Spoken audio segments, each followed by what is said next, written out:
urapi kami Tuhan dengan minyak yang baru, dengan kuasa, dengan otoritas. Kami ambil dan kami percaya bahwa firman Allah yang ada kekuatan kami memberikan kami kemenangan yang luar biasa. Di dalam nama Tuhan Yesus, berfirmanlah, kami siap mendengarkan. Haleluya, amin, amin, amin. Saya akan bicara tentang kuat di tengah-tengah masa yang sukar.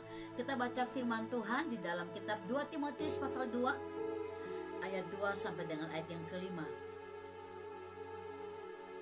Haleluya. 2 Timotius pasal yang ketiga, kita baca sebentar ya. Haleluya. 2 Timotius pasal yang ketiga ayat 2. Kita baca saudara. Kita buka semua firman Allah ini dan kita akan melihat kebenaran firman Allah. 2 Timotius pasal yang ketiga. Haleluya. Kita baca firman Allah ini, ayat pertama sampai dengan ayat yang kelima. Haleluya. 2 Timotius pasal yang ketiga ayat pertama sampai dengan ayat yang kelima. Saya akan bacakan ayat buat kita semua. Haleluya. Ketahuilah bahwa pada hari-hari terakhir akan datang masa yang sukar. Manusia akan mencintai dirinya sendiri dan menjadi hamba uang. Mereka akan membual dan menyombongkan diri. Mereka akan menjadi pemfitnah. Mereka akan berontak terhadap orang tua dan tidak tahu berterima kasih, tidak mempedulikan agama. Ayat yang ketiga, tidak tahu mengasihi, tidak mau berdamai, suka menjelekkan orang, tidak dapat mengekang diri, garang, tidak suka yang baik. Ayat yang keempat, suka mengkhianat, tidak berpikir panjang, berlagak tahu, lebih menuruti hawa nafsu daripada menuruti Allah. Secara lahiriah mereka menjalankan ibadah mereka, tetapi pada hakikatnya mereka memungkiri kekuatannya. Jauhilah mereka itu. Wow, haleluya. Ini masa yang sukar. Ini masa yang sukar. Kita tahu dan kita mengerti setiap keadaan ini, bahwa ini adalah masa-masa yang sukar. Tidak semua orang memahami, tidak semua orang mengetahui, tetapi Alkitab memberitahukan kita bahwa hari-hari ini adalah masa-masa yang sukar. Dan apa yang terjadi dengan hidup kita, Alkitab mencatat dalam firman Allah sangat jelas. Masa yang sukar kenapa? Karena orang untuk mengerti apa yang baik, orang untuk mengerti apa yang dikehendak Tuhan, itu sangat kecil sekali, sangat sedikit sekali. Mungkin 100 orang hanya satu orang yang mengerjakan hal ini. Kenapa? Karena masa yang sukar memang manusia tidak mampu untuk melewati hal-hal yang mungkin bagi mereka bisa mengerjakan, mereka bisa melewati. Tetapi Alkitab mencatat sangat jelas supaya iman dan roh kita tetap fokus dan tetap berjuang, tetap mengalami Dia. Alkitab berkata, kita membawa diri jangan sampai tercemar. Kenapa saudara? Karena ayat 5 menjelaskan sangat jelas, jauhilah mereka itu. Mereka yang seperti apa saudara? Ya, Alkitab mencatat mereka yang seperti apa? Mereka yang mencintai dirinya sendiri. Ya, kita lihat ayat yang kedua dari 2 Timotius pasal yang ketiga. Ya, mereka yang mencintai dirinya sendiri. Ini orang-orang egois. Kita tahu orang-orang seperti ada sekitar kita. Nah, kenapa Alkitab berkata sangat jelas, jauhilah mereka itu? Karena apa? Di masa yang sukar, kalau kita pilih dan tetap bertahan dengan orang-orang seperti ini, iman kita nggak bertumbuh. Kita nggak punya kekuatan untuk bisa melewati masa yang sukar. Tapi sebaliknya kita semakin dikekang, semakin terintimidasi, semakin tidak ditolong, kan kita akan kehilangan segala kesempatan untuk mengalami kemenangan dalam Tuhan. Masa yang sukar Tuhan mau kita menjaga langkah kita, supaya di masa yang sukar roh kita tetap terjaga, kita tetap mengalami Tuhan, kita tetap mengalami rencana Tuhan yang besar, karena kita nggak tercemar. Nah, tadi saya katakan, siapakah mereka yang kita harus jauhi di masa yang sukar? Ingat, masa sukar itu masa yang berat. Masa kalau udah masa yang berat, kita jangan memberatkan diri kita lagi dengan orang-orang yang memberatkan diri kita. Ini penting sekali, karena iman kita akan terganggu dan kita tidak akan pernah bisa mencapai apa yang menjadi kehendak Tuhan. Manusia yang mencintai dirinya, orang egois. Jangan dengan orang-orang seperti ini yang hanya pentingkan diri sendiri, gak mau dengar orang lain, gak mau pentingkan orang lain. Dan saya ingin katakan, orang dewasa itu orang yang mengerti orang lain lebih dahulu sebelum orang mengerti dia. Dan di akhir zaman orang seperti ini kita sulit menemukannya. Orang yang mau untuk diperhatikan karena mereka istilahnya mendapat sesuatu dan mereka juga akan memperhatikan kita, itu wajar. Tapi ada ayat yang berkata begini, kalau engkau buat baik sama orang yang berbuat baik kepada kamu, apalah gunanya, apalah artinya, karena orang yang gak kenal Tuhan juga melakukan hal yang sama. Tetapi kita dapati ada banyak orang yang egois, mencintai dirinya sendiri, bahkan menjadi hamba uang. Kalau dikasih uang, mereka mengerjakan sesuatu dengan luar biasa, ngeri saudara. Ya, tetapi saya diingatkan tentang satu firman Allah tentang pelayanan Petrus. Ya, waktu Simon berkata, wow, mereka diurapi luar biasa, orang-orang itu mengalami mujizat, berikan juga kepada aku dong, aku mau beli kepada kamu. Dan apa yang kata Petrus? Kamu pikir urapan bisa dibeli dengan uang? Artinya hal-hal yang spektakuler yang dari Allah yang kudus itu nggak bisa dibeli dengan uang. Tetapi orang-orang yang menjaga langkahnya terhadap orang-orang seperti ini tentu akan mengalami berkat roh ini. Ada urapan, ada kuasa yang memang jadi milik kita. Nah, ingat, yang pertama tadi orang yang mencintai dirinya, yang kedua orang yang jadi hamba uang, yang ketiga mereka yang membual, menyombongkan diri. Wow, saudara, saya ajar sebuah pelajaran karakter building. Dan ini firman Allah. Karena apa? Akhir dari segala sesuatu itu kita harus pastikan bahwa kita selesaikan semua dengan baik. Ada banyak orang gak selesaikan semua dengan baik, dan ini mengerikan. Nah, dalam pelajaran karakter building, begini, saya katakan begini, bukan pujilah keberhasilan, tapi pujilah mengapa orang itu berhasil. Pujilah sebuah karakter ketekunannya, karakter rajinnya, karakter ketaatan, itu yang dipuji. Ada banyak orang hanya puji selamat ya, tapi mereka tidak mengerti bahwa itu bukan nilai bagi orang itu menerima sesuatu. Tapi nilai yang kita berikan kepada orang itu adalah apa? Pujilah dia di saat kita tahu dia kerja keras, di saat kita tahu dia berjuang, di saat kita tahu dia jujur. Semalam kita bicara di dalam pelayanan perempuan tentang integrity of woman, integritas wanita. Integritas bicara tentang apa? Kejujuran dari diri sendiri, jujur dengan dirinya apa adanya. Dia mengerjakan semua dengan ketulusan hati, itu integritas. Dan integritas itu dimulai dengan diri sendiri, bukan melihat orang baru kita melakukannya, atau kita ikuti orang itu karena dia melakukannya. No, mulai dari diri kita sendiri, itu luar biasa. Dan ini bicara tentang tadi, memuji bukan karena keberhasilannya dia, tapi memuji karena melihat perjuangan yang dia lakukan, ketekunannya dia, bayar harganya dia. Nah, itu yang kita puji, karena itulah nilainya. Nah, di akhir zaman, waktu saudara nggak mengerti bahwa ini masa yang sukar, lalu kita mulai istilahnya sembrono dengan diri kita, waktu kita buang-buang begitu aja, kita seperti orang yang nggak ngerti tujuan hidupnya mau apa. Nah, ini bahaya saudara. Nah, makanya kita mencatat ini masa yang sukar. Jangan berteman dengan orang-orang yang membual, menyombongkan diri, mereka pemfitnah, mereka pemberontak terhadap orang tua. Nah, semalam ada yang bertanya juga, bagaimana kita bisa membangun integritas kepada anak-anak muda? Karena waktu pelajaran Sompoa, gitu ya, ada yang menanyakan itu, hanya terlambat beberapa menit, pengurusnya datang, anak-anak muda dia langsung bilang, bye-bye, kamu mau pergi. Dan mereka nggak punya rasa hormat sama orang tua. Ini mengerikan, memang ini akhir zaman sudah berubah semua. Anak-anak nggak tahu berterima kasih, mereka berontak terhadap orang tua, dan mereka tidak mempedulikan tentang agama. Agama mengajar kebaikan, saudara. Semua agama mengajarkan kebaikan. Orang-orang yang melakukan yang namanya brutal, imoralitas, itu orang-orang yang nggak punya agama. Tapi orang yang punya agama, dia mengajarkan tentang hal yang baik. Nah, makanya Tuhan ingin bilang, mereka yang gak mempedulikan agama, mereka yang gak mengajarkan tentang apa yang baik, itu maksudnya, tinggalkan mereka itu, saudara. Lalu kemudian yang ketiga, mereka yang tidak tahu berterima kasih, mereka gak suka berdamai, mereka suka menjelekan orang, mereka gak bisa mengekang diri terhadap hawa nafsu, ya, maunya sendiri, maunya dimengerti, mereka garang, mereka gak suka yang baik. Kalau kita lihat situasi seperti ini, ya, dan ayat yang keempat, mereka menjadi pengkhianat, nggak suka berpikir panjang.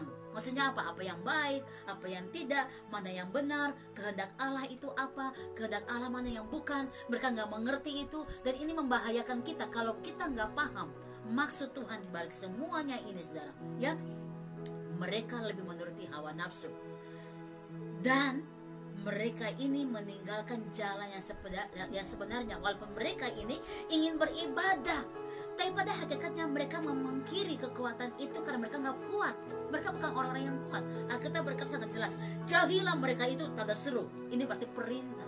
Artinya saudara, di akhir zaman ini kita susah menemukan orang-orang yang baik, orang-orang yang benar dalam kebenaran firman. Orang-orang yang mungkin mengerti kita karena memang kita memperhatikan mereka itu banyak. Tapi orang yang tanpa dibayar dengan uang, tanpa istilahnya melakukan sesuatu karena ada sesuatu, hanya ketulusan yang dikerjakan, ini sulit menemukannya. Tetapi Alkitab berkata sangat jelas supaya kita jangan sampai tercemar dengan mereka, supaya apa? Iman roh kita ini tetap kuat dan mengalami dia dalam segala hal. Coba kita buka dalam sama tetap 2 Timotius 3 ayat yang ke-7 sekarang. Ya, kita ayat yang ke-7. Ya, walaupun selalu ingin diajar, ya saudara, namun tidak pernah dapat mengenal kebenaran. Haleluya. Mau diajar seakan-akan ayo dong didik aku. Tapi mereka ini susah sekali, tidak pernah mau mengenal kebenaran. Kenapa? Karena nggak membuka diri untuk dirobek, untuk dibersihkan. Ya, saya mau kesaksian. Satu siang hari saya lagi berdoa menyembah sambil putar lagu rohani. Wah, dalam hadirat Tuhan saya duduk menyembah Tuhan, saya angkat tangan dan saya memuliakan Tuhan dengan luar biasa saudara, sampai saya nangis. Tiba-tiba sama saya datang, hanya berdiri dan dia berkata, kamu lagi ngapain? Karena pintu terbuka. Saya langsung diam aja dan melihat dia. Dan saat beliau melihat saya menangis, bilang, oh iya kamu lagi berdoa ya. Dan dia pergi. Kadang-kadang memang kita dalam doa pun orang gak ngerti. Tetapi saat orang mungkin sapa kita harus tetap stay dalam hadirat Tuhan, karena kita lagi menikmati sebuah keindahan. Tahukah saudara, waktu menikmati hadirat Tuhan itu, saya langsung bilang begini sama Tuhan dalam hadirat Tuhan, ya, kosongkan semua yang tanpa aku sadar pun kosongkan, dan isilah apa yang baru daripadamu. Isi yang baru. Saya benar-benar menghancurkan daging saya, dan saya ingin bilang, hidupku hanya buat Engkau. Itu indahnya luar biasa saudara. Nah, ini yang Tuhan bilang, kalau kita dalam masa yang sukar, ya, kita jangan mensukarkan diri kita dengan orang-orang yang seperti ini. Apalagi kalau kita seperti orang-orang yang kayak begini, ini bahaya. Nah, oleh karena itu Tuhan mau kita bisa membedakan apa yang baik dan apa yang tidak. Kita baca yuk, Roma pasal yang ke-12 ayat yang kedua. Haleluya. Roma 12 ayat yang kedua. Thank you Lord Jesus. Janganlah kamu menjadi serupa dengan dunia ini, tapi berubahlah oleh pembaruan budimu. Budi bicara pekerti, budi pekerti bicara tentang karakter. Berubahlah oleh pembaruan karaktermu, ya. Nah, kita lanjut ayat ini ya. Sehingga kamu dapat membedakan, nah ini ya, manakah kehendak Allah, apa yang baik, yang berkenan kepada Allah dan yang sempurna. So sangat jelas. Ya, kalau kita tidak menjadi serupa dengan dunia ini, kita tentu akan serupa dengan siapa? Dengan Tuhan kita. Hanya dua pilihan. Mau jadi serupa dengan dunia ini atau menjadi serupa dengan Tuhan kita. Nah, untuk sama dengan Tuhan kita, jadi serupa dengan Tuhan kita, Alkitab berkata harus ada pembaharuan, renew, pembaharuan pola pikir, pembaharuan seluruh karakter kita, pembaharuan seluruh hidup kita. Supaya apa? Dalam pembaharuan karakter itu kita bisa bedakan akhirnya mana yang baik, mana yang bukan.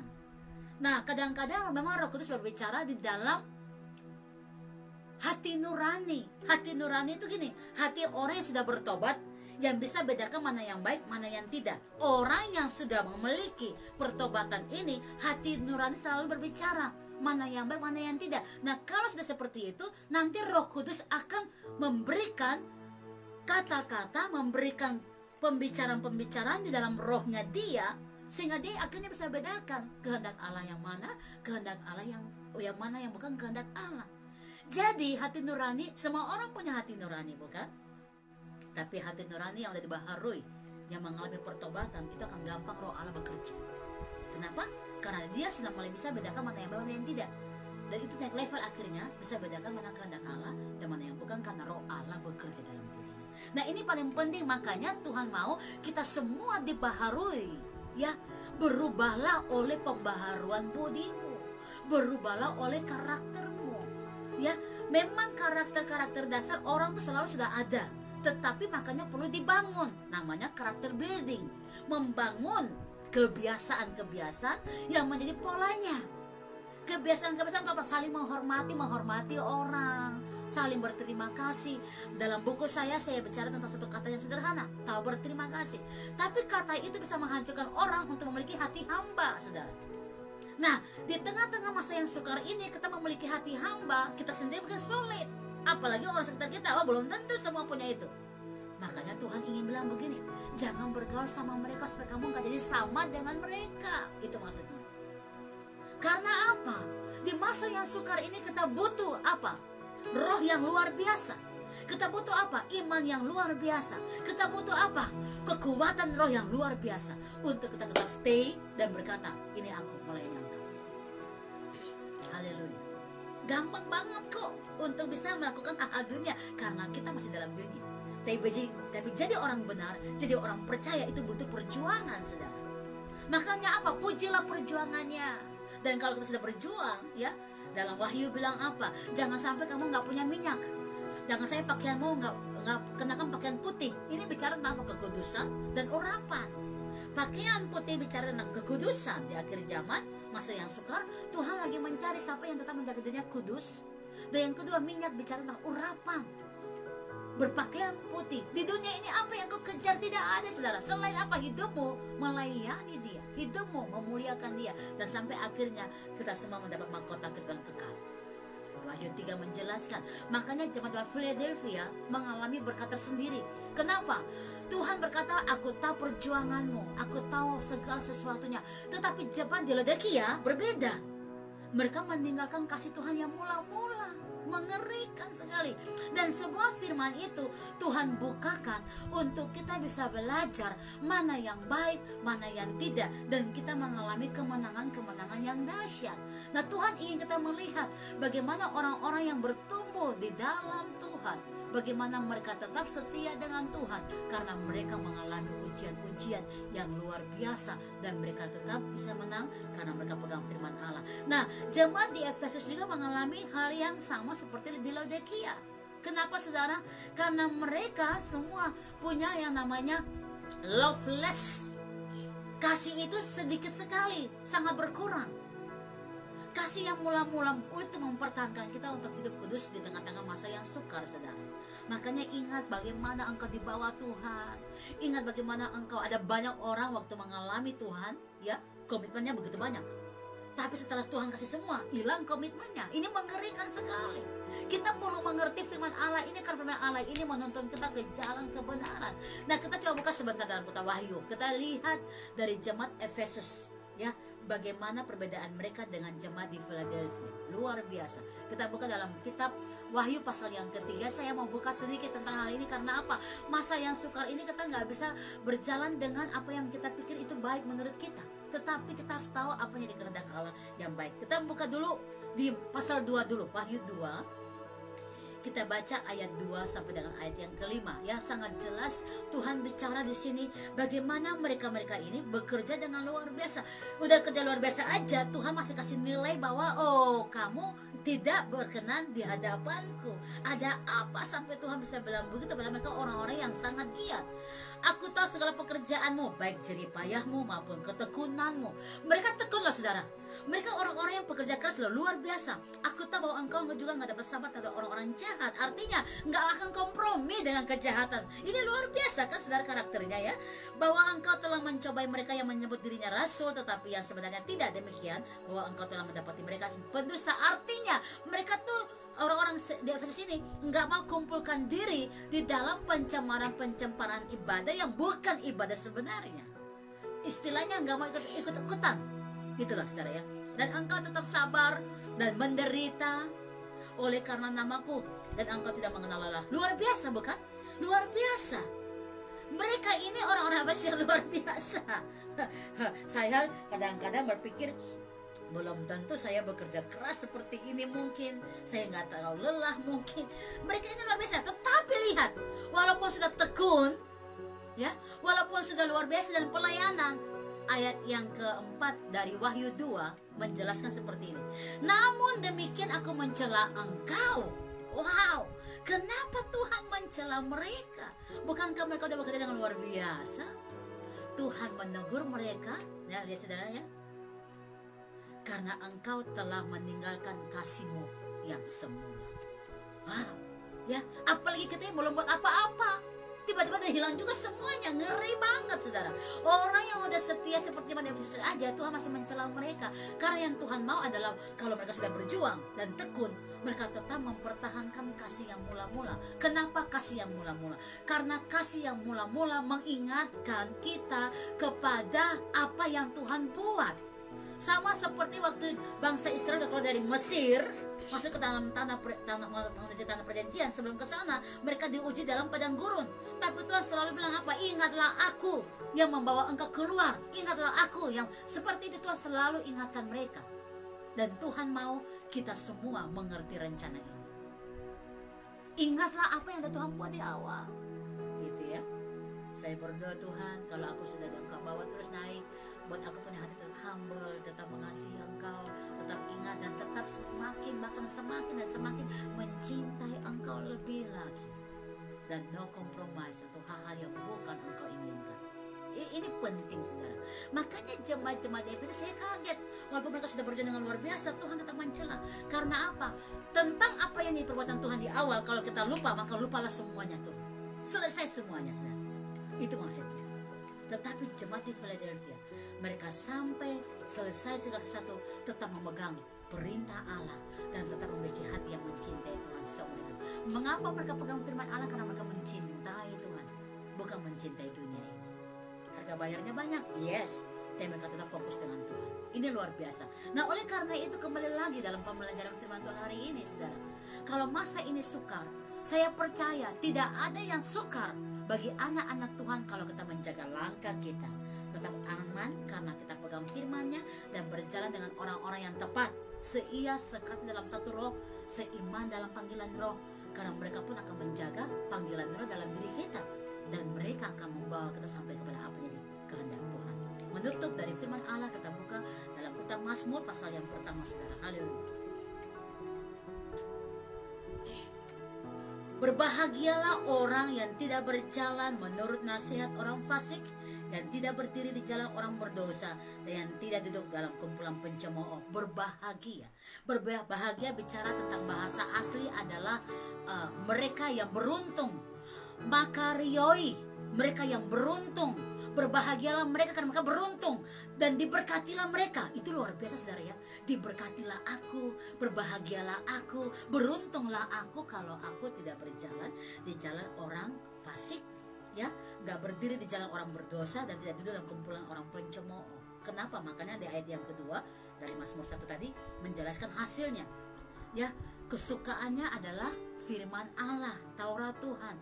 Mereka merenungkan siang dan malam. Lalu apa yang terjadi? Ayat yang ketiga, ya seperti pohon yang ditanam di tepi aliran air, yang menghasilkan buahnya pada musimnya, dan yang tidak layu daunnya. Dalam masa yang sukar kita punya roh tetap akan terus naik dan naik, gak akan pernah layu. Apa saja yang kita buat masa yang sukar akan dibuat Tuhan berhasil. Amin. Luar biasa. Nah, hari ini mari jaga langkah kita. Mari bawa diri kita di tempat yang tepat dengan orang-orang yang tepat. Kenapa? Lihat contoh Petrus kembali ke tempat orang yang tepat, dan akhirnya dia dipakai Tuhan 2 kali lipat. Waktu masa sukar ini ada, saya ingin bilang kita bisa kuat karena kita ada dengan orang-orang yang tepat. Kita bisa melatih semua karena kita ada dengan orang-orang yang tepat, karena mereka membawa firman Allah, dan kita terus bangun dan dibangun dalam firman Allah, dan kita akan kuat. Ya, haleluya. Saya percaya saudara dan saya akan mengalami kemenangan-kemenangan yang dahsyat karena kita ada dalam rencana Tuhan dengan orang-orang yang tepat. Bawa diri saudara, alami Tuhan terus, dan saya yakin di dalam Dia ada kemenangan yang besar. God bless you all. Haleluya.